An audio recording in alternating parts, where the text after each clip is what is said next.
Ahí sí comenzamos a grabar, así que permítame repetir esta definición. Riesgo físico lo entendemos como una ciencia que estudia las propiedades, cambios, interacción y otros aspectos de la materia y la energía. Entonces entendemos este agente físico como una manifestación de la energía que puede causar algún daño a las personas. Tales manifestaciones son principalmente energía acústica en forma de ruido, la energía mecánica en forma de vibraciones, la energía calórica o en forma de calor o frío, la energía electromagnética en forma de radiaciones, las cuales pueden ser ionizantes o no ionizantes. Vamos a profundizar en radiaciones ya el día jueves. Y la energía lumínica, ¿cierto?, en forma de luminosidad o luminancia, ahí para lo cual nosotros, ¿verdad?, utilizamos un instrumento como este, como el luxómetro, ¿cierto? Como el luxómetro. Por acá.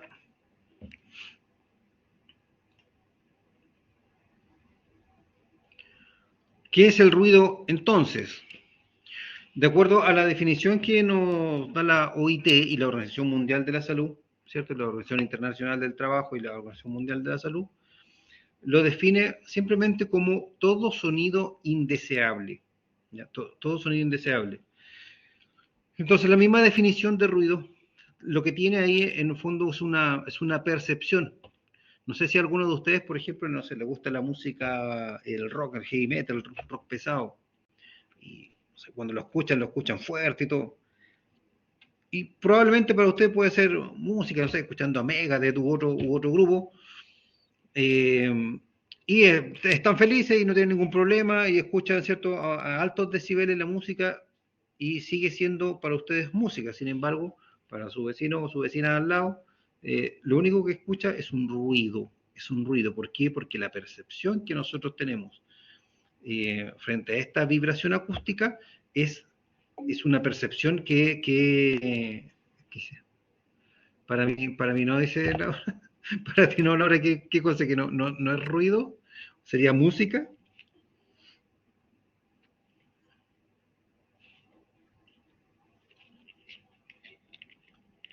¿Sería música? Sigue siendo música. Ah, no es música, dice, claro. Bueno, son percepciones. Claro, y así, en fin. Por ejemplo, la música clásica es lo mismo. Claro. Efectivamente, Estefan, yo creo que hay un factor ahí de subjetividad bien importante. ¿Ya? Pero, ¿cómo nosotros definimos, bueno, para que hablar de música, porque hay de todo, ¿cierto? En el caso de la música clásica, de hecho, muchos dicen que la música clásica, para poder apreciarla realmente por todos estos cambios que tiene, se debe escuchar a un volumen fuerte. Eh, en fin, si es por gustos musicales, hay harto en el mercado, ¿verdad?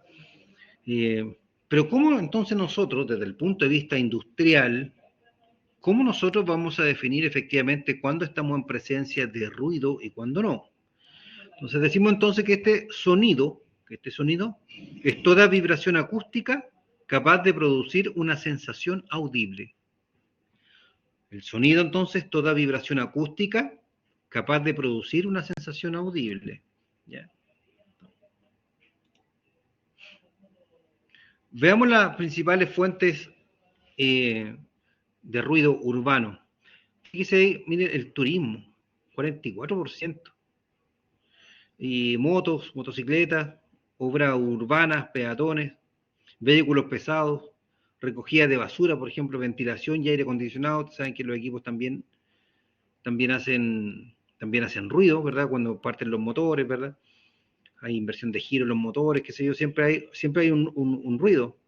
Sirenas y claxon, que el claxon son las bocinas, ¿verdad?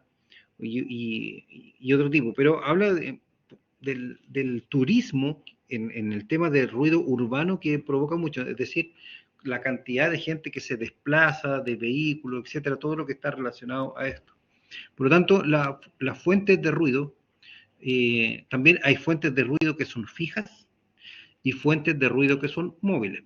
¿Ya? Si estamos hablando de una empresa, de una máquina que está, ¿cierto?, empotrada, etcétera, estamos hablando de una fuente de una fuente fija, pero hay otros como los vehículos, por ejemplo, que son fuentes móviles de ruido, ¿ya? Lo que ya se habla ya, bueno, desde hace muchos años ya que se habla de la contaminación acústica en las ciudades, incluyendo, bueno, más que en las ciudades también puede ser en los campos, porque en el fondo que todo este sonido que no es parte del ambiente natural, se habla de una contaminación. Por ejemplo, si estamos en un campo, ¿verdad? En un predio, y están los famosos ruidos de motosierra porque están botando algún árbol, efectivamente se podría considerar que es contaminación acústica, porque el ruido de la motosierra no es parte del ambiente. No necesariamente ese ruido limita otros sonidos.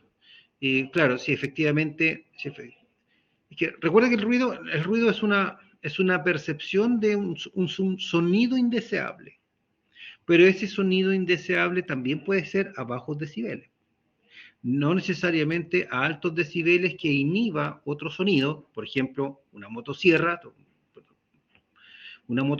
al canto de un ave, ¿verdad? No necesariamente. Entonces, ese sonido que es indeseable, yo puedo decir que es un ruido. Por ejemplo, si yo hago esto,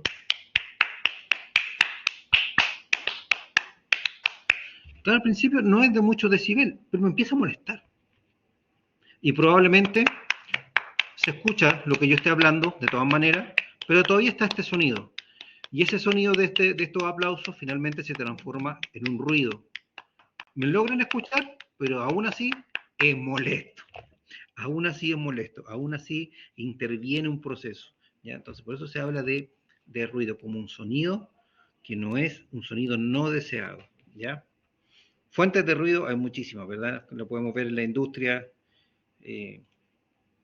principalmente.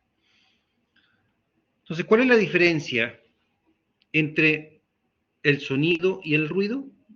Veamos la definición. Dice, un sonido es un conjunto de vibraciones ordenadas o desordenadas, recibidas y transmitidas, ¿cierto?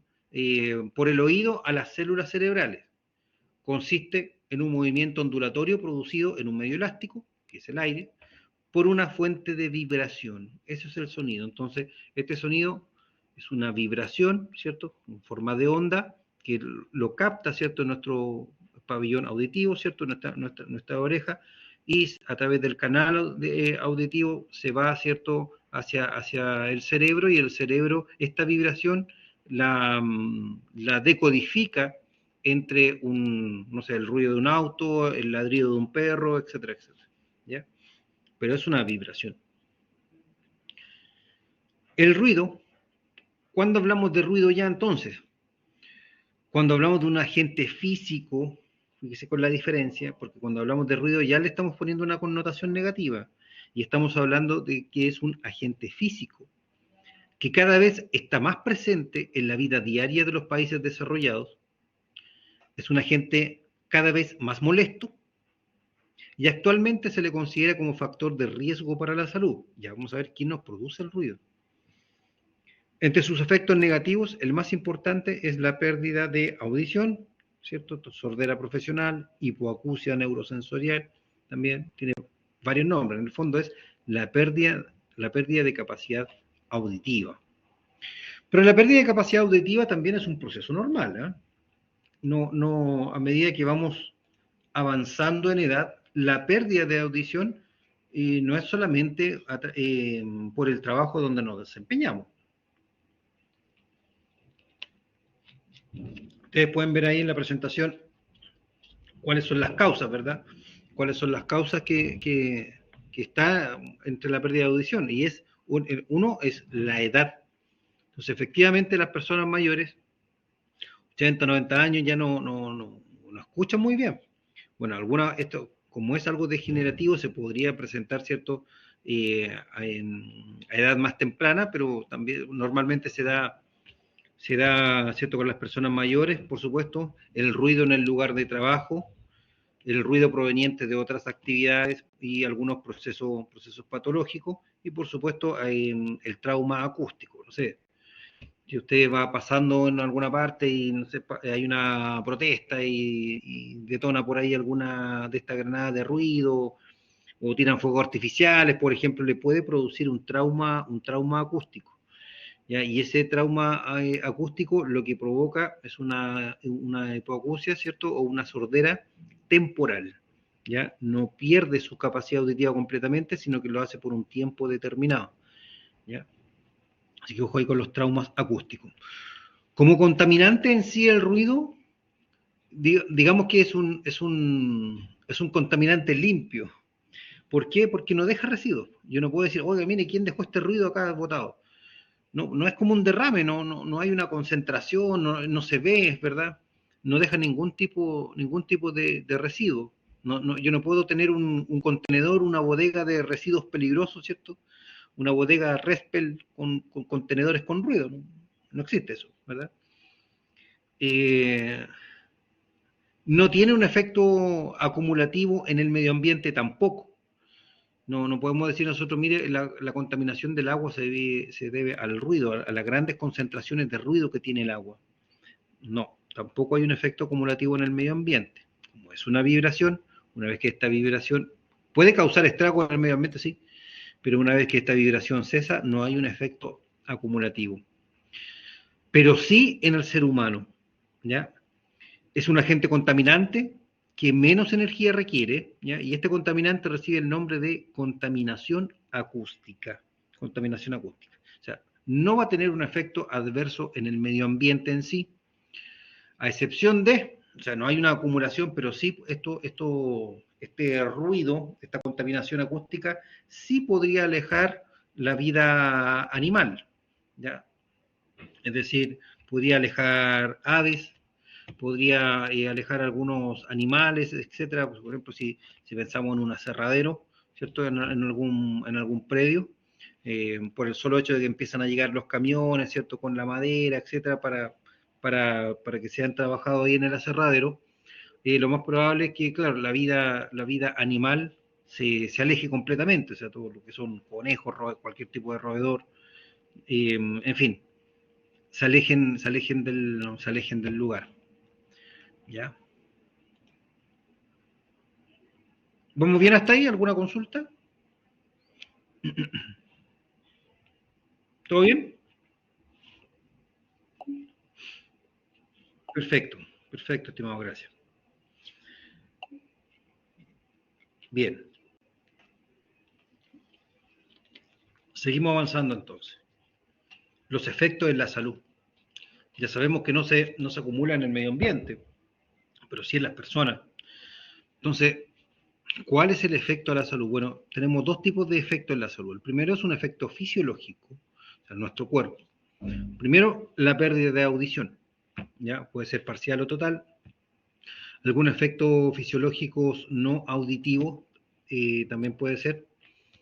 Entre ellos se destacan, por ejemplo, la perturbación del sueño y problemas en la ejecución de las tareas.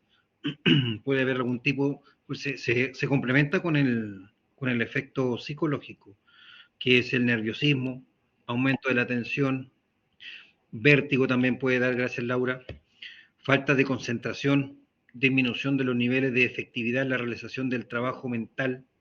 En el fondo, el ruido también altera los sentidos de las personas, por lo tanto, es un agente estresor. ¿Ya? Va a provocar estrés en las personas.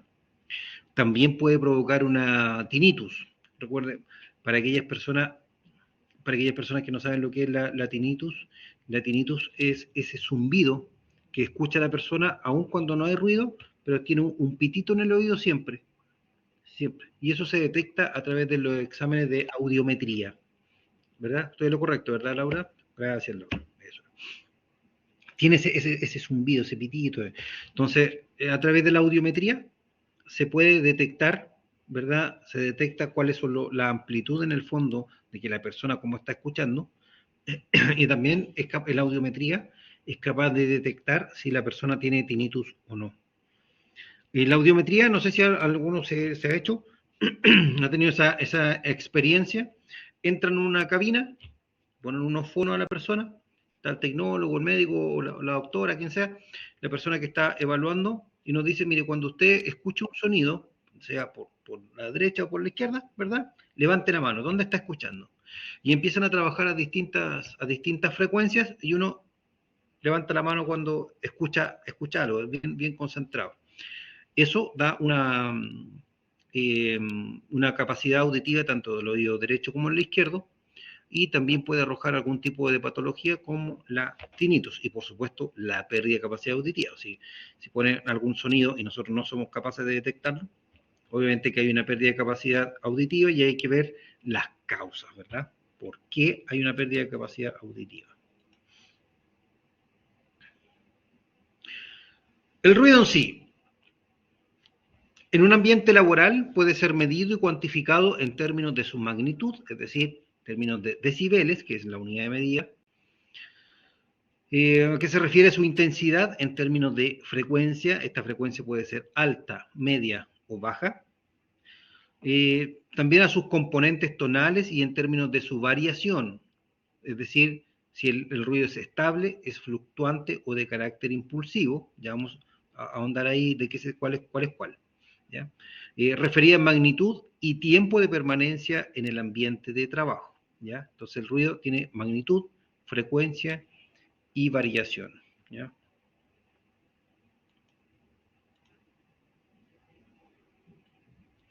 El decibel entonces se describe como la energía que tiene este sonido. También hay harta literatura que nos explica esto del decibel, que es una unidad logarítmica, en fin.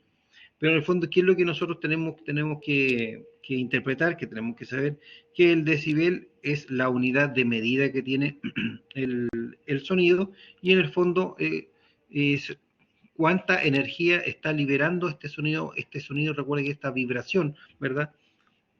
¿Cuál es la energía cuánta la energía que se está liberando? Los niveles de presión sonora. Fíjese digamos, en esta característica desde el umbral de audición, en la escala está dado, ¿cierto?, de 0 a 140.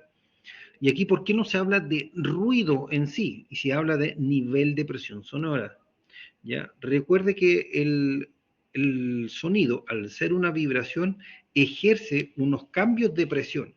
Un cambio de presión que va, ¿cierto?, a través del canal auditivo, que viaja hacia al tímpano, y el tímpano, que es esta membrana que nosotros tenemos, ¿cierto?, en el oído, vibra, hace una vibración, y esta vibración se debe a los diferentes cambios de la presión, ¿ya? Entonces, por eso se habla de nivel de presión sonora, y se mide en decibeles. Entonces, fíjese ahí, mire, oficina general estamos hablando de 55 decibeles aproximadamente. Máximo nivel de presión sonora, NPS dice, máximo recomendado para conciliar el sueño, 35 decibeles. O sea, con 35 decibeles un sonido, nosotros podríamos conciliar el sueño. Recuerde que estos datos son estadísticos, ¿verdad? Hay gente que puede estar tocando una banda en la pieza de al lado y se queda dormido igual. Y otros que cae un alfiler y se despiertan de inmediato. Entonces, como es una percepción, también depende mucho de la susceptibilidad del individuo. ¿Se acuerda cuando conversamos ese tema? La susceptibilidad. Fíjese las cabinas de un camión, 80 decibeles aproximado. Bueno, también las cabinas de camión también han cambiado bastante. ¿Eh? Hay cabinas de los camiones con mucha tecnología. Las cabinas que no siguen, digamos, al camión mismo, sino que tienen un sistema de amortiguación. Entonces abajo, digamos, la rueda va así, pero la cabina va aquí, ¿no? ¿Ya? Depende mucho de la tecnología, la marca, el año, un montón de cosas, ¿verdad? No todos los camiones no todos los camiones son iguales. En fin, fíjese que el nivel de presión sonora, especialmente en sector, ¿a qué te refieres con especialmente en sector?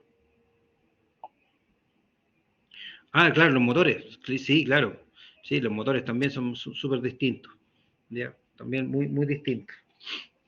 Pero afortunadamente, bueno, les cuento como experiencia personal, mi abuelo materno y un tío mío fueron camioneros. En aquel tiempo mi abuelo trabajaba en Agas, una empresa ahí en la octava región, ¿cierto? Y llevaban o iban a buscar gas a Argentina también.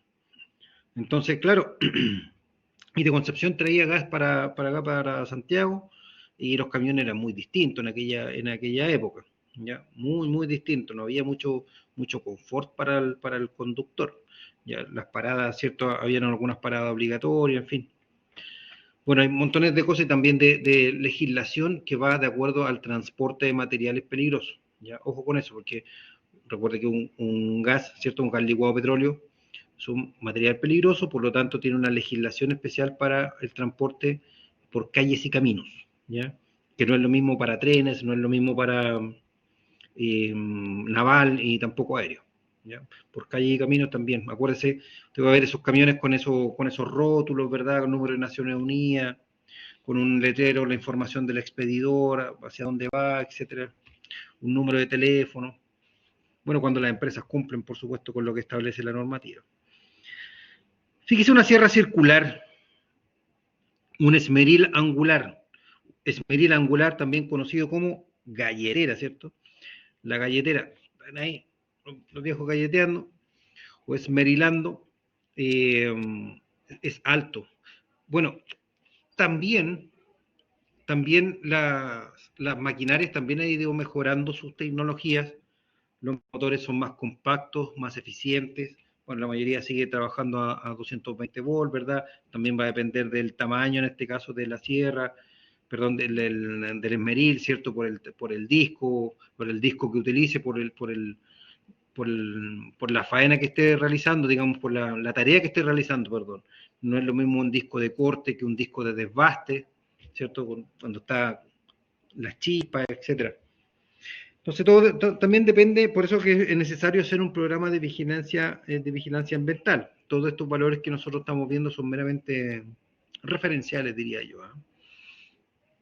Fíjese el despegue de un avión, prácticamente llegando a los 130 y a los 130 decibeles ya se habla que es perdón, el umbral de dolor. Ya cuando ya nos duelen los oídos por un sonido, por algún ruido, ya ahí estamos hablando de 130 decibeles. ¿Ya? Normalmente cuando ya no se escucha nada de nada, de otro lado pasa un avión por 130 decibeles. Por eso que en estas ferias, por ejemplo, como la FIDAE, ¿cierto? La Feria Internacional del Aire y del Espacio, donde hay muchos aviones, sobre todo el problema que hay con los ruidos de los aviones de combate, los aviones sobrepasan por mucho esta cantidad de decibeles, se recomienda a las personas, inclusive le entregan ciertos protectores auditivos, sobre todo con los menores de edad, con la guaguita sobre todo, ¿verdad? Con los bebés, de que puedan poner un protector auditivo, ¿ya? El ruido es bastante. Fuera del ruido, la vibración, cuando bajan, ¿cierto? La altura, vibra todo, entonces no es un factor de riesgo ocupacional esa vibración, pero sí puede alterar a las personas, o sea, y sobre todo a los niños. O sea, un niño le puede gustar el avioncito, pero ve que el avión pasa a baja altura, que vibra todo con un ruido, y más encima que sale como un fuego de atrás, ¿cierto? Del motor, obviamente un niño se puede asustar. Entonces ya no es agradable la experiencia de ir a este tipo de ferias. No es agradable para un niño. Si uno le dice después, 2 o 3 años después, oye, vamos otra vez allá, en realidad no, ya no quiero ir. Ya, no le gustó mucho. Bueno, ¿cuál es la clasificación del ruido? Ruido estable. Y aquí es muy importante conocer cuáles son los tipos de ruido, porque de eso también depende cómo se va a medir el tipo de ruido y cuáles van a ser las medidas que nosotros tenemos que tomar para este tipo de ruido. Entonces, en el caso del ruido estable, es aquí el ruido que presenta fluctuaciones de nivel de presión sonora instantáneo inferiores o iguales a 5 decibeles durante un periodo de observación de 1 minuto. Ya es un ruido bastante estable. Recuerde cómo se ve en una onda, este ruido es bastante estable. No fluctúa más de 5 decibeles para arriba como para abajo. En el caso del ruido fluctuante es al revés. El nivel de presión sonora instantáneo son superiores a 5 decibeles durante un periodo de observación de 1 minuto. O sea, ya es mucho más amplio, ¿cierto? La onda, ¿cierto? Del ruido. Y en el caso del ruido impulsivo, es aquel ruido que presenta impulsos de energía acústica de duración inferior a 1 segundo, a intervalos superiores a 1 segundo. En el fondo, ¿qué es lo que tenemos aquí, por ejemplo? en este ruido impulsivo, por ejemplo, cuando se está martillando, ¿ya? Ese tipo de ruido es un ruido impulsivo, está ahí. Es un ruido impulsivo, no es lo mismo que un ruido estable. Veamos unos ejemplos, mire. ¿Ve? Tenemos, por ejemplo, un ruido estable, tenemos un motor, ¿cierto? Puede ser un motor monofásico, un motor trifásico que está en constante funcionamiento, ¿cierto? Por lo tanto, esta máquina, ¿cierto? Cuando está funcionando el rotor, tiene un ruido bastante estable, es decir, no supera los 5 decibeles la fluctuación que pueda tener. En el caso del ruido fluctuante, por ejemplo, si una persona está pasando una máquina, ¿verdad? Esta máquina va a tener diferencias de ruido de acuerdo a la tarea que esté realizando. Ya como un pulido, por ejemplo, o esté cortando algún elemento, madera, metal, etc. Y el ruido impulsivo o ruido de impacto, si usted ve el dibujito ahí, como que no tiene mayor análisis, ¿verdad? Simplemente las personas están golpeando. Y tengo un ruido impulsivo. ¿Se entiende los tipos de ruido? ¿Cuál es cuál?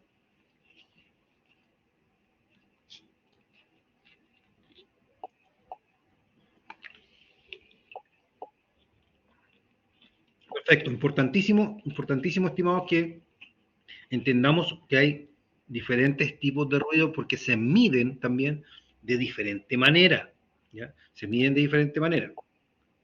Inclusive el sonómetro se setea de diferente manera, ¿ya?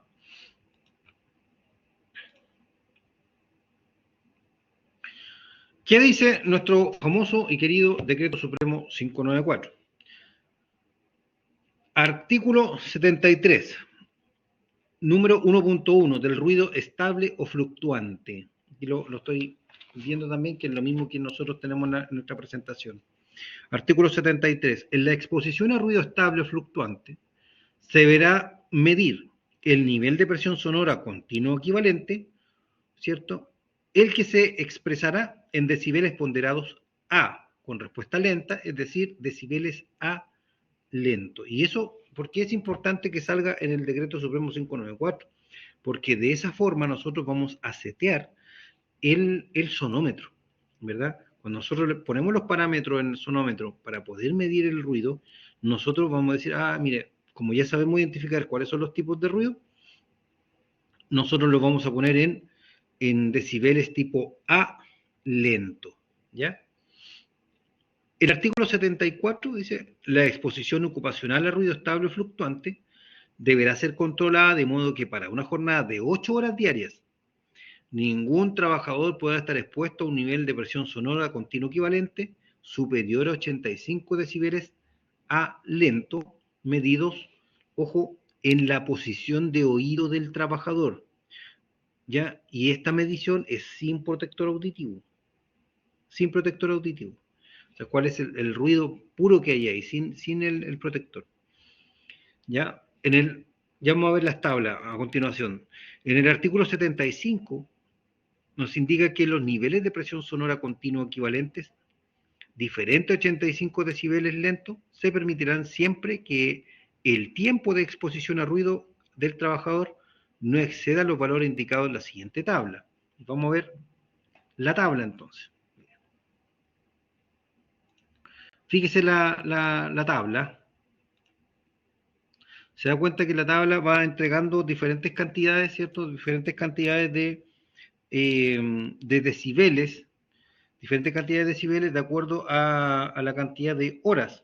Entonces aquí hay algunas indicaciones que nosotros tenemos que hacer, porque dice que en esta tabla dice tiempo de exposición por día, ¿verdad? Dice a 80 decibeles podríamos estar en el fondo todo el día a 80 decibeles.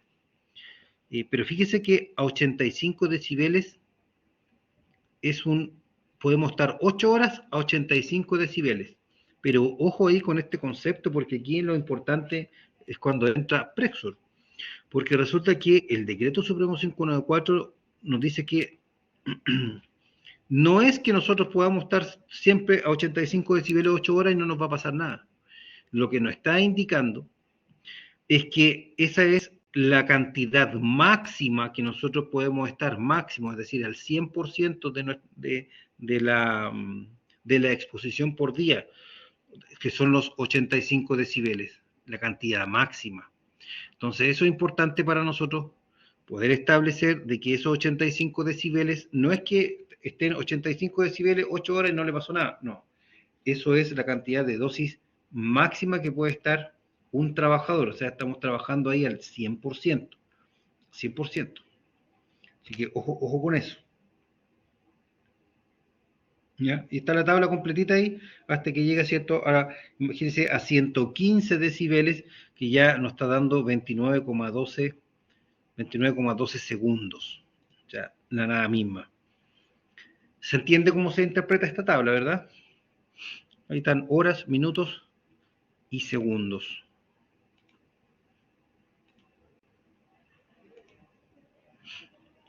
¿Sí? Pero recuerde, esa es la cantidad máxima. La cantidad máxima que podemos estar, no que a eso tenemos que estar. ¿Ya? ¿Qué es lo importante entonces? El artículo 76 dice que cuando la exposición diaria a ruido está compuesta de 2 o más periodos de exposición a diferentes niveles de presión sonora continua equivalente, deberá considerarse el efecto combinado de aquellos periodos, cuyo nivel de presión sonora equivalente sean iguales o superiores a 80 decibeles, medidos, ¿cierto?, como A lento. En este caso se deberá calcularse la dosis de ruido diaria mediante la siguiente fórmula, y esa fórmula es la fórmula que está en el Decreto Supremo 594, ¿ya? En donde STE es el tiempo de exposición, ¿cierto?, a un determinado nivel de presión sonora, y el TP es el tiempo total permitido de exposición a ese nivel de presión sonora, ya que eso es parte del estudio que se hace como ruido. La dosis de ruido diaria máxima permisible será de 1, valor 1, es decir, un 100%, ¿ya? Además de ello, vamos al artículo 77. En ningún caso se permitirá que trabajadores carentes de protección auditiva estén expuestos a niveles de presión sonora continua equivalentes superiores a 115 decibeles. No se puede, ¿ya? No se puede.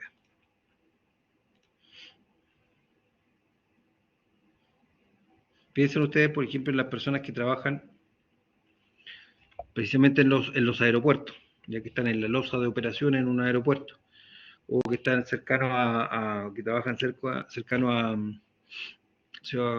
componentes mineros, ciertos procesos de soldadura, de vehículos, etcétera. Entonces, obviamente que van a sobrepasar ahí los 115 decibeles, los pasan. Por eso no pueden estar sin ninguna protección auditiva. En el caso del ruido impulsivo, el ruido impulsivo, en la exposición a ruido impulsivo se deberá medir el nivel de presión sonora PIC y se establece como nivel de presión sonora PIC, NPS PIC, expresado en decibeles ponderados C, es decir, decibeles C PIC. Acuérdense que el anterior también eran decibeles, pero eran decibeles tipo A lento. En este caso, el ruido impulsivo, como tienen estas subidas rápidas, ¿cierto?, de un segundo, no se puede medir de la misma manera. Si nosotros seteamos el sonómetro de esa forma, simplemente no va a resultar, no va a medir nada, ¿ya? O sea, importante para nosotros que el instrumento, el sonómetro, esté seteado como corresponde, ¿ya?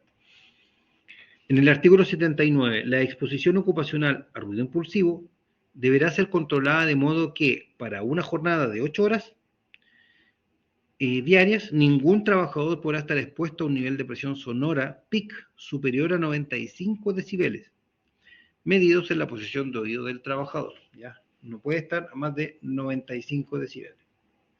En el artículo 80, los niveles de presión sonora PIC diferente a 95 decibeles se permitirán siempre que el tiempo de exposición a ruido del trabajador no exceda los valores indicados en la siguiente tabla.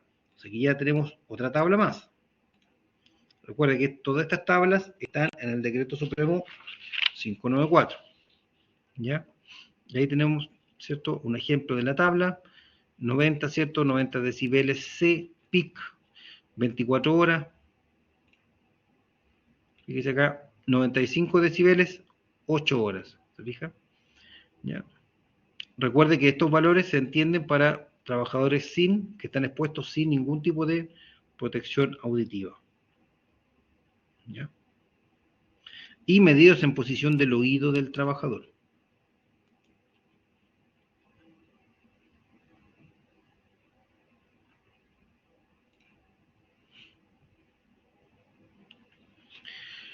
El artículo 81 del Decreto Supremo 594 establece que en ningún caso se permitirá que trabajadores carentes de protección auditiva personal estén expuestos a niveles de presión sonora PIC superiores a 140, ¿ya? Cualquiera sea este tipo de trabajo. Cuando un trabajador utilice protección auditiva personal, se entenderá que se cumple con lo dispuesto en el artículo 75 y 80 del presente reglamento, si el nivel de presión sonora efectivo no sobrepasa los límites máximos permisibles establecidos en las tablas indicadas en tales artículos. ¿Ya? ¿Qué se entiende entonces qué se entiende por el nivel de presión sonora efectivo? ¿Qué es el nivel de presión sonora efectivo?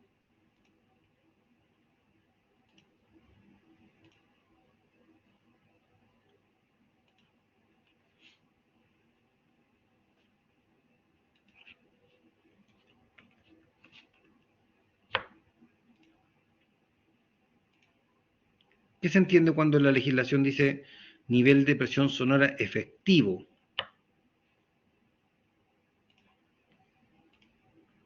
¿Alguna idea?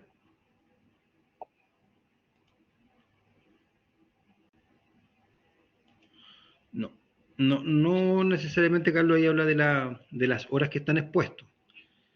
Porque fíjate que dice, cuando un trabajador utilice protección auditiva, se entenderá que se cumple con lo dispuesto en los artículos 75 y 80, lo que vimos anteriormente, las tablas. Si el nivel de presión sonora efectivo no sobrepasa los límites permisibles. Claro, es un nivel de ruido medido en la jornada, pero el nivel de presión sonora efectivo es lo que realmente está recibiendo el oído del trabajador.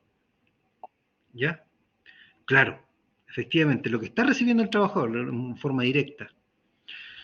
El protector auditivo, porque nosotros hacemos una medición con el sonómetro, ¿cierto?, a la altura del oído del trabajador, y todas estas tablas recuerden que están hechas si el trabajador está sin protección auditiva. Pero si el trabajador está con protección auditiva, no es el mismo ruido que yo estoy midiendo que el que efectivamente está recibiendo el trabajador. Entonces, el ruido que efectivamente está recibiendo el trabajador se le conoce como el nivel de presión sonora efectivo, ¿ya? Que es lo que está recibiendo la persona. ¿Se entiende? ¿Vamos bien hasta ahí? Sí. Perfecto. Avancemos entonces. Para los efectos de este reglamento se entenderá por nivel de presión sonora efectiva, ¿cierto?, la diferencia entre el nivel de presión sonora continua equivalente y el nivel de presión sonora PIC, según se trate de ruido estable, fluctuante, impulsivo, respectivamente, y la reducción de ruido que otorgará el protector auditivo. ¿Ve? Eso es lo que estábamos conversando. Esa es la diferencia. Hablemos de la hipoacusia entonces.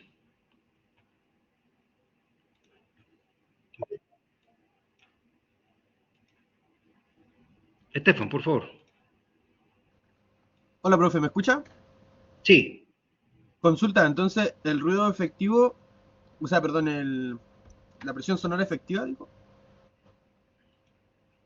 ¿Sí? vendría siendo como tenemos cierto nivel de ruido en un ambiente y le descontamos, por ejemplo, lo que hace el protector auditivo, y eso vendría siendo el ruido efectivo, ¿no es cierto?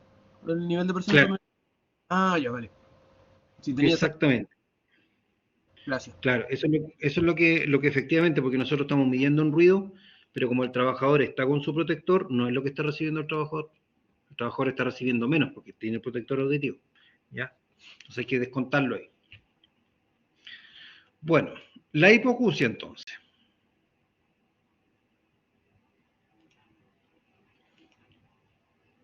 El exceso de ruido, es decir, una exposición a ruidos elevados, hace vibrar intensamente, ¿cierto?, las células capilares, las cuales se dañan perdiendo su capacidad de vibrar y por lo tanto se pierde la capacidad de transmitir los impulsos al cerebro, produciendo una pérdida permanente e irreversible de la audición que se conoce con el nombre de hipoacusia neurosensorial o también conocida como sordera profesional. ¿Ya? Las principales características de la hipoacusia va a depender básicamente de 4 factores de riesgo. Primero, el nivel de ruido, ¿cierto? Que sería el nivel de presión sonora. El tiempo de exposición, de acuerdo a lo que vemos, ¿cierto?, en las propias tablas, ¿verdad? La susceptibilidad del individuo, como por ejemplo la edad del trabajador, y el tipo de ruido, ¿ya? Si es un ruido estable, si es un ruido fluctuante, o es un ruido impulsivo o peak. Básicamente, esos son los 4 factores de riesgo del ruido, ¿ya? Así que ojo con eso, es decir, la cantidad, el tiempo de exposición y el tipo de ruido. Lógicamente que las características, ¿cierto?, individuales de la persona nos va a hacer que sea más propensa a una enfermedad u otra, va a depender, ¿cierto?, de la enfermedad de base, etc. ¿Ya? Entonces ahí, ojo, porque aquí ya, si nosotros sabemos cuáles son los 4 factores de riesgo, ya tenemos en el fondo a lo menos tres factores de control, ¿me entienden? Ojo por la tarea, digo yo. No podemos hacer mucho con la susceptibilidad del individuo, ¿verdad? Como la edad del trabajador, a excepción de someterlo al programa al programa de vigilancia, es decir, estarle haciendo, ¿cierto?, su audiometría, etcétera. Pero sí podemos trabajar el nivel de ruido, ¿cierto?, la cantidad de decibeles. Podemos también trabajar el tiempo de exposición, como por ejemplo una rotación de personal, o la administración del trabajo, cómo se puede segmentar el trabajo, ¿ya? Y el tipo de ruido que está expuesto. Si la persona está siempre en un ruido estable, un ruido fluctuante, por ejemplo, esta persona siempre está merilando alguna superficie metálica, está puliendo, por ejemplo, alguna soldadura, etcétera, claro, va a estar expuesto a algún tipo de un tipo de ruido constantemente. ¿Ya? Pero ojo, ahí tenemos entonces algunas medidas de control. Veamos el control de ruido industrial. Aquí viene esta diapositiva, ¿cierto? La que sigue es fundamental para el desarrollo de su tarea. Mire, control de ruido industrial. Eh, Perdón, pueden bajar esta presentación, ¿verdad? La pueden descargar. Lo pueden hacer, ¿verdad? No sé si alguien ya la descargó. Ya, perfecto, perfecto. Descárguenla nomás, acuérdense que ahí todo queda para que después la puedan ocupar, la puedan mejorar, en fin. Ya. Bueno, el control de ruido industrial. Es una tecnología cuyo objetivo es obtener un ruido ambiental aceptable, de acuerdo a las condiciones económicas y operativas existentes. O sea, ¿quién, lo que, ¿quién dice que el ruido ambiental es aceptable? Precisamente las mediciones que se hagan de acuerdo al Decreto Supremo 594 y al protocolo. Desde el punto de vista de higiene industrial, son todas las medidas, el control de ruido industrial, son todas las medidas que se ejecutan con el propósito de mantener la exposición de los trabajadores sin riesgos para la salud, ¿ya? O a lo menos con un riesgo bastante bajo, ¿ya? Recuerde, riesgo cero no existe. Si el riesgo cero no existe, entonces, bueno, siempre vamos a estar expuestos a un riesgo. Sí, hay algunas técnicas como la eliminación, sustitución, etcétera.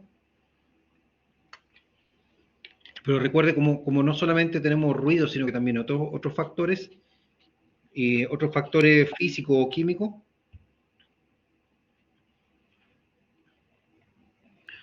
La presentación debería estar, aquí mismo la puede descargar, Estefan. Puede descargarla de aquí mismo de la plataforma. Si no, la subo también al lado superior derecho. Ahí aparece para descargar el típico, esa casita así con la flecha. para poder descargar. Si lo puedes ver.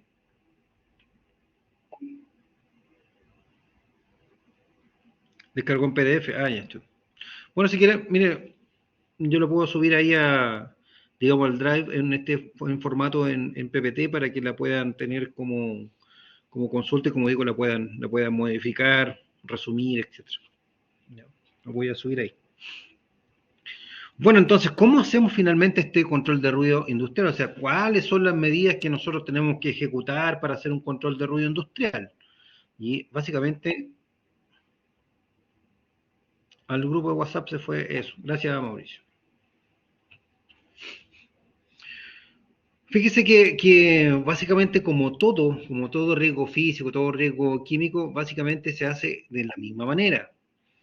Es decir, primero se puede hacer en la fuente, en el camino de transmisión o el trayecto, ¿verdad? Y finalmente en el receptor, ¿ya? En el receptor. ¿Qué es lo que se puede hacer en el caso del ruido? Primero podemos hacer un confinamiento. Se entiende que podemos hacer un confinamiento con aquellas fuentes de ruido fijas, ¿verdad? No vamos a hacer un confinamiento de una horquilla, ¿ya?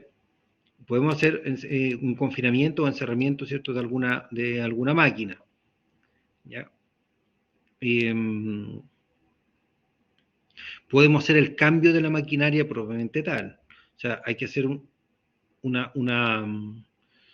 estudiar la factibilidad técnica y económica de hacer un cambio de tecnología, es decir, que la máquina haga el mismo trabajo, inclusive más eficiente, que sea más fácil de operar, en fin, y eso lo verá, no sé, producción, ingeniería, como se llame en la empresa donde estén, porque la máquina a lo mejor ya es muy antigua, a lo mejor ya no tiene los repuestos, probablemente el montaje antivibratorio, ¿verdad?, ya no está funcionando bien, y eso básicamente, a pesar de que pueden ser unas muy buenas máquinas,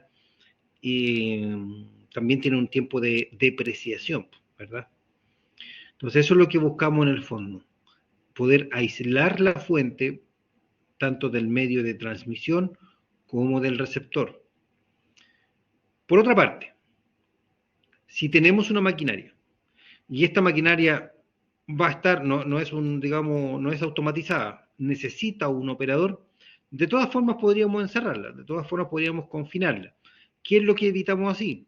Claro, el trabajador va a estar dentro de este confinamiento, sí, claro, pero el ruido, la vibración, las ondas no van a viajar, ¿cierto?, a través, ¿cierto?, del espacio para que llegue y a otros trabajadores y se combine en el fondo, se logre, no sé, concatenar, digamos, con otras fuentes de ruido para que le llegue a los trabajadores.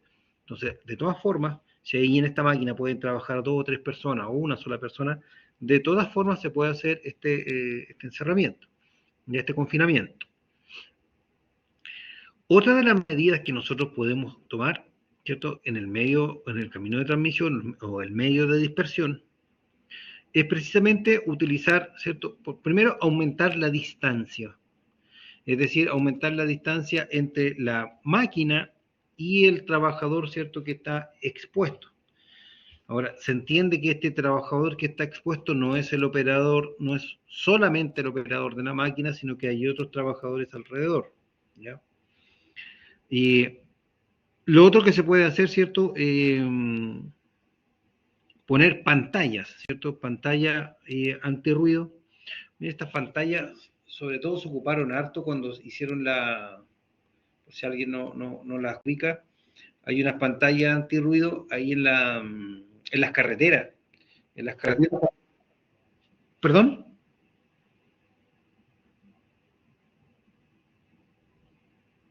¿Álvaro dijo algo?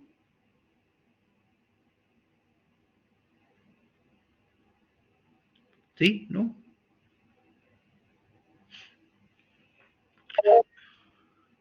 Carlos. Buenas tardes, profe. Buenas, Carlos. Bueno, las pantallas que se reflejan en las vías de las carreteras netamente son para poder mitigar los ruidos molestos que están en puntos que son como comunidades aisladas y tienen dos ¿cómo se llama? Son placas netamente de policarbonato, lo que he visto hasta el día de hoy. Sí, yo también. Y en la forma, no solamente el material, sino que en la forma, cóncavo. De tal forma de que la onda no se esparza, no choque, ¿cierto? Y vuelva, digamos, vuelva a la carretera, ¿ya? ¿Dónde se ocupa esto harto? Cuando hay edificios o casas que están muy cercanos a la autopista, ahí ponen este tipo de elementos para poder aislar un poco el ruido, ¿ya? También se puede utilizar otro tipo de pantallas, ¿verdad? Toda barrera que nosotros podamos poner entre la máquina, ¿cierto? En medio de dispersión, toda barrera va a provocar, ¿cierto? Que el sonido se pueda atenuar, porque esta onda, ¿cierto? Esta vibración va a chocar, ¿cierto? Y se va a ir, va a bajar su intensidad.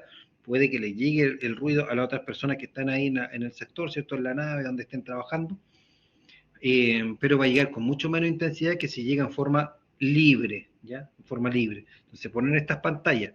Ahora, estas pantallas, por ejemplo, también sirven en el caso, por ejemplo, de las metalmecánicas, tienen su puesto de trabajo las personas están soldando, están enmerilando, etcétera. No solamente sirven para el control, ¿cierto?, de las chispas, inclusive para confinar un poco los humos metálicos para que puedan subir, ¿cierto?, para la ventilación, sino que además de eso, también sirve para el ruido, ¿ya? Inclusive se ocupan algunas estructuras metálicas completas, ¿ya? Estructuras metálicas completitas. También sirven. No son, digamos, las óptimas, no son las mejores, exactamente, los famosos biombos, ¿ya? Hay biombos que son metálicos, hay otros que usan como un plástico más grueso. Va a depender de la tecnología, de lo que quiera comprar la empresa o lo que esté dispuesto inclusive a confeccionar la empresa, ¿ya? Las empresas también los pueden hacer. Pero estos biombos también sirven para eso, entonces va a ir segregando estos lugares de trabajo, lógicamente dejando paso libre, ¿verdad?, por los accesos peatonales, demarcados por un cono, ¿cierto?, inclusive con algunas cadenas plásticas para mantener cercanas las vías de evacuación, etcétera. Ya es parte, digamos, del layout de la empresa. Bueno, y finalmente tenemos entonces a nuestro trabajador, a nuestro colaborador, ¿verdad? En donde, ¿qué es lo que se hace aquí? ¿Cierto? Hay que segregarlo, se limita el tiempo de exposición y además de eso se utilizan los elementos de protección personal, certificados por supuesto por el ISP, tema que vamos a empezar a trabajar la otra semana. ¿Ya? Normalmente cuando hablamos, ¿cierto?, de estas tres medidas que nosotros tenemos que tomar, la fuente, el camino, perdón, la fuente, el camino o el receptor. No, en el receptor normalmente decimos, ya, el trabajador siempre es EPP, EPP, EPP. Pero no es la única medida. No es la única medida. Acuérdese de que este trabajador, ¿cierto? Este colaborador va a estar con sus exámenes ocupacionales, preocupacionales, ocupacionales. Además de eso, va a tener su elemento de protección personal. Podemos disminuir el tiempo de exposición. Jason, dime. Claro, que es la menos efectiva. Claro, efectivamente es así. En este caso, si nosotros tomamos como primera opción el receptor, es lo peor que nosotros podemos hacer. ¿Qué es lo que nosotros debemos hacer siempre en un control de agentes ambientales? El primero es la fuente, por medio de eliminación, sustitución. Ya. Vale, Mauricio, no hay problema. En el medio de dispersión y finalmente en el receptor. Por eso que por definición un elemento de protección personal se define, ¿cierto?, como un elemento para tratar de mitigar el riesgo residual, es decir, el riesgo que va quedando. ¿Por qué? Porque nosotros primero tomamos otro tipo de medidas de acuerdo a lo que estamos conversando en este momento, ¿ya? Recuerde, EPP es el riesgo residual.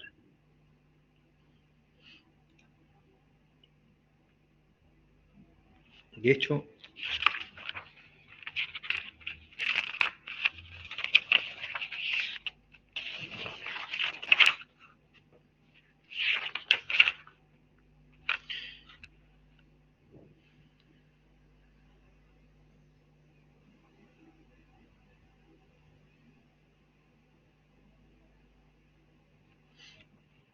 Ujú, ujú. Bueno, ¿no? Ya. ¿Cuáles son las medidas preventivas entonces? Medidas preventivas. Primero, aislamiento de áreas. Bueno, primero en la imagen ustedes pueden ver, ¿cierto? Una persona que tiene ahí un sonómetro, ¿verdad? Idealmente medido, ¿cierto? Desde la posición de oído del trabajador. Y fíjese que está puesto en un trípode. Está puesto en un trípode. Cuando la persona hace la medición, lo setea, ¿cierto? Lo pone en el trípode y se aleja un poco. ¿Ya? La idea es que el cuerpo de las personas no afecte la medición, ¿no? Al igual que en el caso del luxómetro, el medidor de estrés térmico, etcétera. Ya, o sea, que no se contamine, digamos, el ambiente donde nosotros estamos midiendo. Entonces, nosotros dentro de las medidas preventivas, de acuerdo a lo que estuvimos trabajando anteriormente, ¿cierto? Tenemos el aislamiento de áreas. Por supuesto, un mantenimiento a la maquinaria, ¿cierto? O fuente de ruido, ya sea que nosotros estemos aplicando cierto mantenimiento preventivo total o cualquier otra técnica de mantenimiento, se debe hacer a este tipo de maquinaria. Lo ideal, mantenimiento siempre tiene que ser preventivo y no reactivo, ¿ya? Preventivo y no reactivo, es decir, igual que un vehículo común y corriente, digamos. Si el vehículo se sabe que cada 10.000 kilómetros hay que hacerle un cambio de aceite, cambio de filtro, etcétera, y eso, ¿quién nos dice lo que hay que hacer? El propio fabricante. El propio fabricante va a dar cuáles son las especificaciones, qué es lo que hay que hacer, qué es lo que hay que cambiar y cada cuánto. Lo mismo pasa con las maquinarias, ¿ya? Las maquinarias tienen que tener una bitácora de mantenimiento, para eso hay un departamento de mantención, hay un responsable, ¿cierto?, de la máquina. Además de eso, se deben revisar, por ejemplo, ya sea en la máquina estática o, digamos, empotrada, como las máquinas móviles, ¿cierto?, que las personas las pueden trasladar de un lugar a otro. Recuerde que también se debe hacer esta inspección mensual. Esta inspección mensual de máquinas, como parte del programa preventivo de seguridad de máquinas, se da, por ejemplo, no sé, me imagino que también en la empresa donde han estado ustedes hacen lo mismo, de que le ponen un color. Cada mes, por ejemplo, estamos en el mes de noviembre, ¿cierto? Tiene un color verde, pero en diciembre tiene color amarillo. Entonces, ¿qué es lo que pasa? Que la máquina en sí, ¿verdad? Se revisa la máquina, la carcasa, cómo están sus componentes fijos, componentes móviles, cómo está digamos, su enchufe, cómo está el cordón probablemente tal, no solamente digamos, el enchufe, si es que tiene algún daño, etcétera. Si está funcionando, si está todo bien, si está en la máquina como para operar, se le pone el color del mes. Por ejemplo, ya en diciembre ya sería amarillo, ¿verdad? Y se le pone una cintita de color amarillo, ¿cierto? Donde va el cordón para enchufarlo. Sin embargo, si la máquina se encuentra que está quebrada, está suelta, sus partes móviles, la conexión eléctrica no está en buenas condiciones, se le pone una cintita de color rojo, ¿cierto? Por lo general una wincha aisladora, ¿verdad? De color rojo, y se pone a disposición del departamento de mantención para ver si la puede recuperar o no. Se deja en un lugar específico para que la gente de mantención la retire, vea la posibilidad de poder hacerle un mantenimiento correctivo o poder repararla en el fondo. ¿Ya? No sé si en la empresa donde han estado ustedes aplican lo mismo.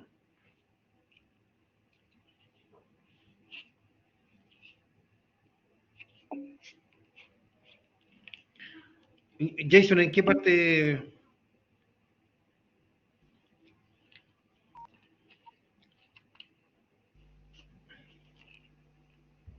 Jason, ¿dónde trabajas tú ahí? ¿Maquinaria y eso?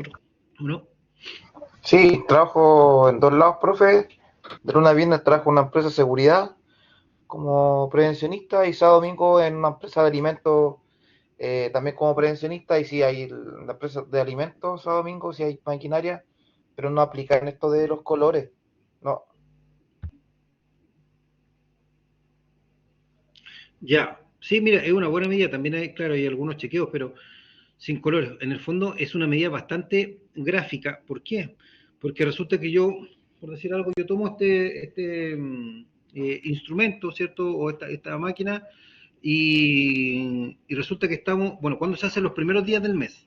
Entonces yo la reviso y digo, oye, estamos por decir algo a 15 de diciembre, oye, pero todavía tiene el color verde esto que correspondía a noviembre.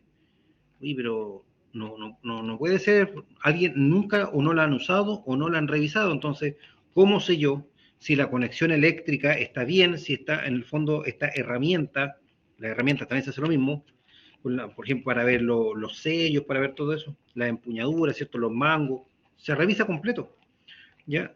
Y eso se hace una vez al mes, de tal forma de poder asegurarnos de que tanto las herramientas como las maquinarias, sobre todo manuales, sobre todo las manuales, fueron inspeccionadas.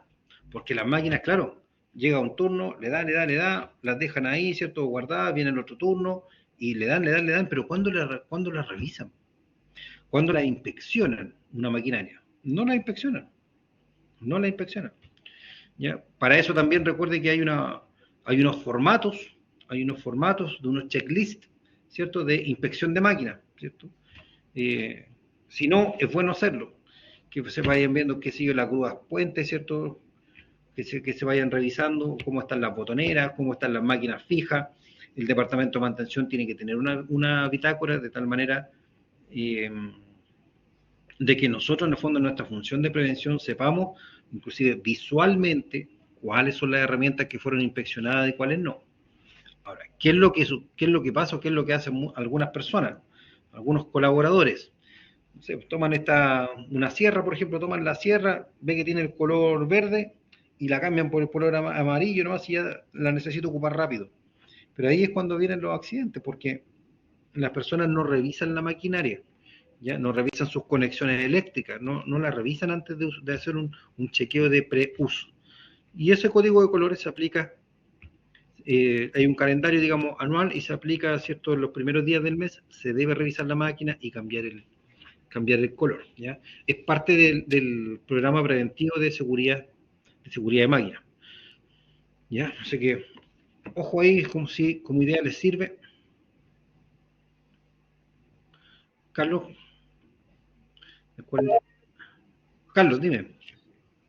Profe, hoy en día existe un ordinario 4173 que habla sobre lo que son las mantenciones y todo lo que es maquinaria, tanto portátiles como móviles.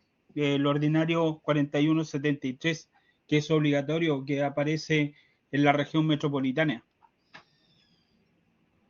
Exacto, y eso complementa precisamente al programa preventivo de seguridad de máquina.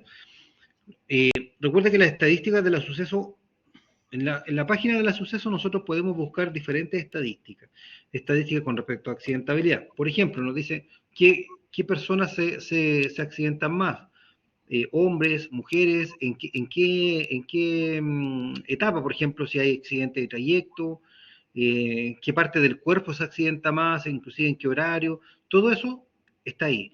Y una de las estadísticas que es bien importante habla precisamente sobre la seguridad de máquinas. Entonces, ¿qué es lo que pasa? Que a muchas de las empresas le llega un documento, me parece que el documento llegaba del organismo administrador, en donde la empresa está obligada a implementar un programa preventivo de seguridad de máquinas. Entonces le piden a la empresa que dentro de todas sus máquinas haga un listado de maquinaria que va a ingresar a este programa preventivo de seguridad de máquinas, y hay que hacer así un mamotreto de cosas, de hacer un programa de inspección, un programa de mantención, y hay que hacer todo eso. Y eso es obligatorio, ¿ya? Es obligatorio. Entonces, ojo si en la empresa de ustedes llega esa documentación, ¿ya? Pues si en el caso de ser fiscalizado y no lo tienen, pueden pasarles multa, ¿ya? Bueno, sigamos avanzando. Instalación de dispositivos que disminuyan el ruido, ¿cierto? Y por supuesto el elemento de protección personal, ¿ya? Reducir el ruido en su origen, cambiar el equipo obsoleto, ¿cierto? Por uno más moderno, menos ruidoso, implementar un adecuado programa de mantenimiento, amortiguar los escapes de aire comprimido, realizar periódicamente mediciones de nivel sonoro de ruido para verificar la eficiencia de las medidas adoptadas, tratamiento acústico del local, ¿cierto? Colocando en el techo y o pared algunos paneles absorbentes de ruido en puntos alejados, ¿cierto? De las mismas fuentes de ruido. Todo eso son parte de las medidas de control. Los tipos de protección auditiva, bueno, el mercado nos ofrece diferentes tipos de protección auditiva. Hay harto donde podemos elegir y ahí ustedes pueden ver, ¿cierto?, lo usado más frecuentemente. Ya, sobre todo los tipos fonos, ¿cierto?, tipo orejera, los moldeables, que son desechables, por supuesto. Y también están los fonos, ¿cierto?, sobre el casco, que también se usa bastante. Y eso. ¿Ya? Semi-inserto, premoldeado. Hay diferentes cosas.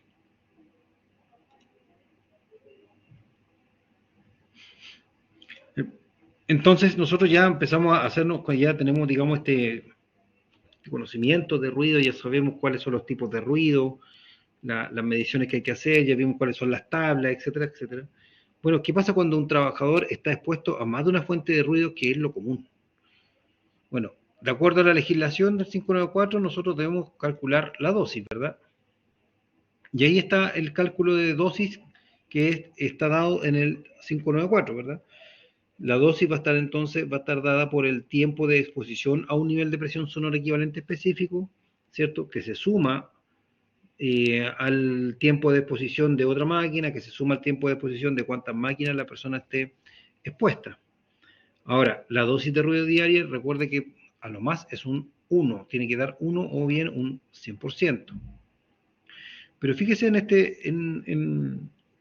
en esta fórmula que es parte, por supuesto, del protocolo Prexos. Porque, ¿qué dice el 594? El 594 nos dice, ¿cierto?, que 85 decibeles A, ¿cierto?, lento, o sea, para ruido estable o ruido fluctuante, 8 horas. Pero recuerde que ese 8 horas es el 100% de la dosis. Entonces, la persona no puede estar trabajando siempre al 100% de la dosis. Entonces, ¿qué es lo que hace? Se calcula la dosis de ruido diaria y cuando ésta tiene un nivel de seguimiento, de acuerdo a lo que dice el Prexor, de 4 etapas, ¿ya? Se calcula de esta manera, ¿cierto? El tiempo de exposición por 2 elevado a los decibeles medidos menos los decibeles permitidos, dividido en 3, ¿ya? El tiempo de exposición dividido en 8, ¿ya?, que es el tiempo permitido.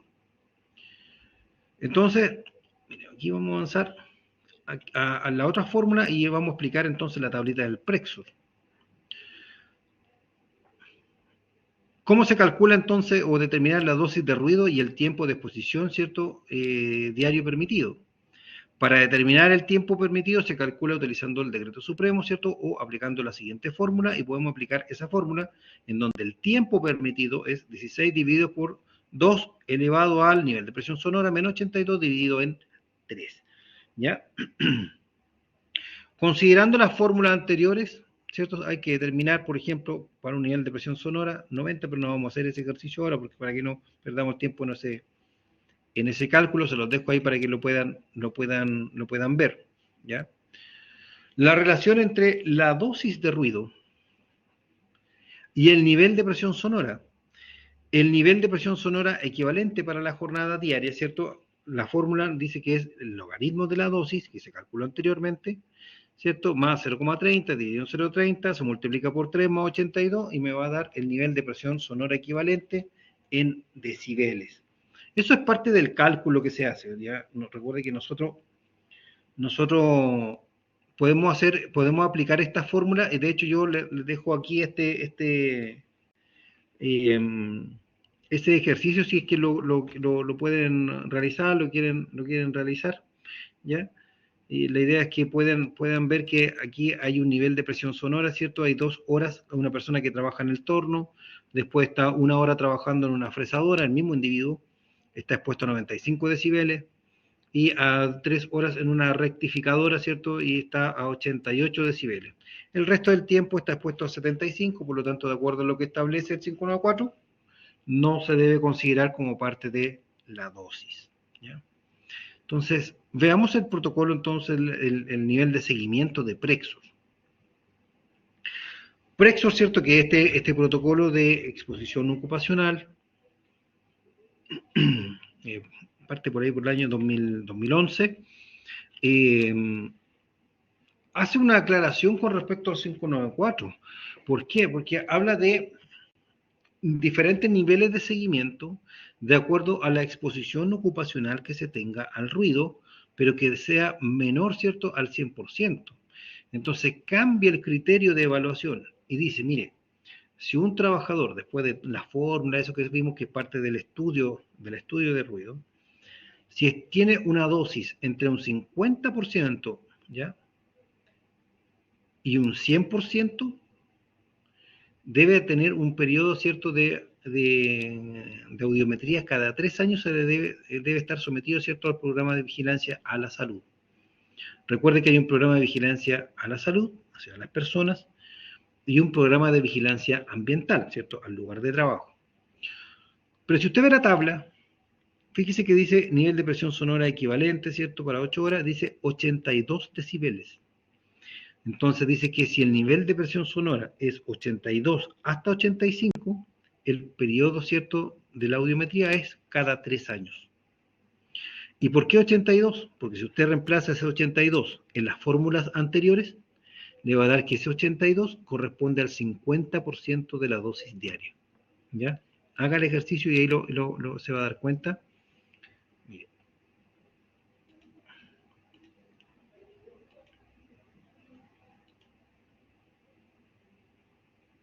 Ya, ahí va a reemplazar el 82, ¿cierto? Y se va a dar cuenta de que le va a dar un 50% de la dosis, o le va a dar un medio, ¿no?, en el fondo, que es 0,5, ¿verdad? O sea, el 50%.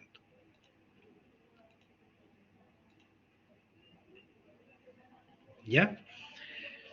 Es el primer nivel de seguimiento, de acuerdo a lo que establece Prexor. Prexor también, cuando lo lean ahí, se van a dar cuenta de cuáles son las medidas que se deben tomar. También hay harta información, es un protocolo más o menos extenso, pero la primera parte, como todo protocolo, ¿cierto?, muestra los antecedentes, cómo se gestó el Prexor, en fin, ¿ya?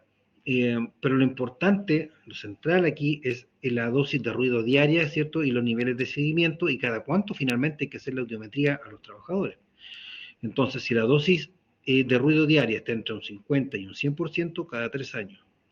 En el nivel de seguimiento 2, si la dosis está entre un 100% y un 1000%, es decir, entre 85 decibeles A lento y 95 decibeles A lento, el periodo es cada 2 años. Si el nivel de seguimiento va a ser 3, cuando el nivel de presión sonora equivalente, ¿cierto?, sea mayor a 85 decibeles o una dosis de ruido diaria, ¿cierto?, mayor al 1000%. Si es mayor al 1000%, todos los años tiene que hacerse audiometría el trabajador, ¿ya? Es decir, si el trabajador está expuesto a más de 95 decibeles, medidos lentos, ¿cierto?, en una jornada de 8 horas, tiene que tener audiometría todos los años. Y el nivel de seguimiento 4 habla de ruido impulsivo, del ruido impulsivo tipo PIC, que si es mayor o igual a 135 decibeles, medidos en C, ¿verdad?, es cada 6 meses. ¿Se entiende esta tablita? Porque esto es importantísimo, ¿cierto?, en cuanto al Prexor. Cada cuánto se hace este seguimiento y en el nivel de seguimiento que está el trabajador.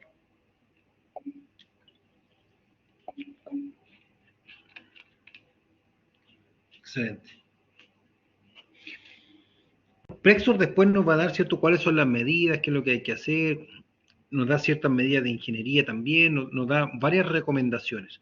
Pero insisto, lo central es este nivel de seguimiento que nosotros lo tenemos que tener claro. Cuando usted, insisto, va a decir, pero, va a decir, mire, oye, pero si 85 decibeles es un 100%, ¿cómo 82 un 50? Debería ser la mitad, ¿verdad? Eso, o sea, matemáticamente es así, pero recuerde que los decibeles son una medida, una unidad de medida logarítmica, exactamente, Estefan.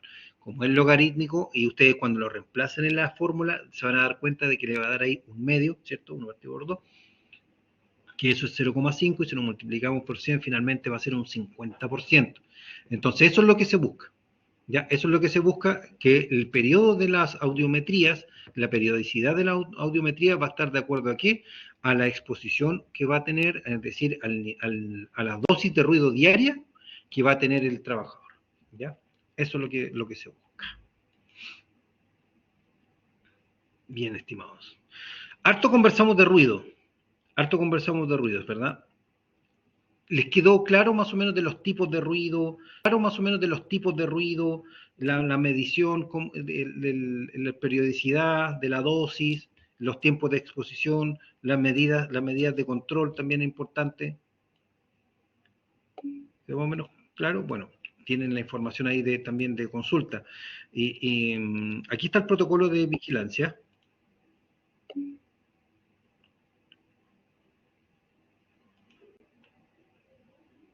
Aquí está el protocolo, se los dejo para que lo puedan descargar. Vean, se da cuenta que tiene hartas hojitas. ¿Ya? Tiene harta hoja, hartas cosas. Ahí está el índice. El alcance técnico.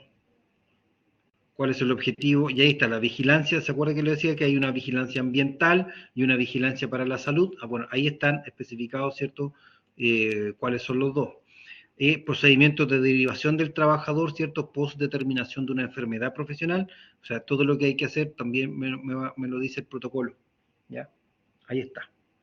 Así que se los dejo ahí para que ustedes lo puedan descargar.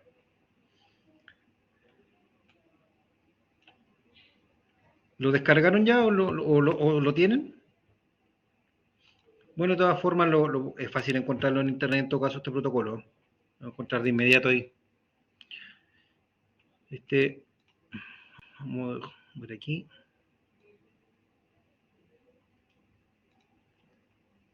Ya. Mire, lo que más me interesaba el día de hoy, avanzar precisamente en los conceptos de ruido. Porque es lo que está orientado sobre todo para la tarea, ¿ya? Y después, aquí, después del ruido, se ve que está el impulsivo, fluctuante, ruido estable, ya lo conversamos, algunas causas, ¿verdad? Exposición a alto nivel de ruido, todo eso ya nosotros ya lo conversamos, y aquí ya finalmente empieza con vibraciones. Hubo varios trabajos que hicieron vibraciones y que estaban bastante buenos. Bueno, y en virtud del tiempo, son las 9:21 ya. Estimados, mire, esta misma presentación, recuerde que tiene una clase cargada en su plataforma, una clase que dura como 50-55 minutos, que es bastante buena, hace súper buena apreciación el docente con respecto a esta misma presentación. Yo los invito a verla, a descargarla, ¿cierto? Que guarden este material, guarden ese video, y por supuesto hagan las evaluaciones en los tiempos que estipula, digamos, la plataforma.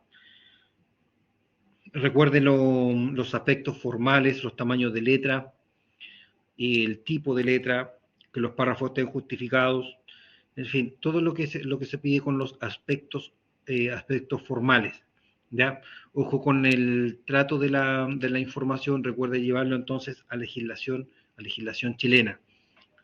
En cuanto a las medidas que ustedes tengan que tomar, no busquen medidas como tan de la NASA, aterrícenlas más.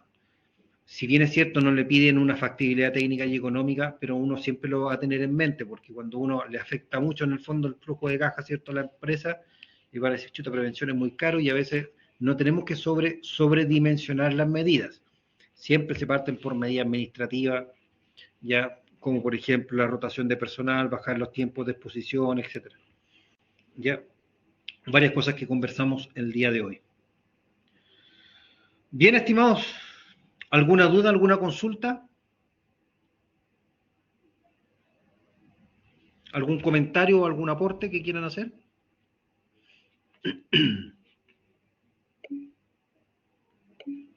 ¿Todo claro? ¿Todo bien? Perfecto, me alegro mucho.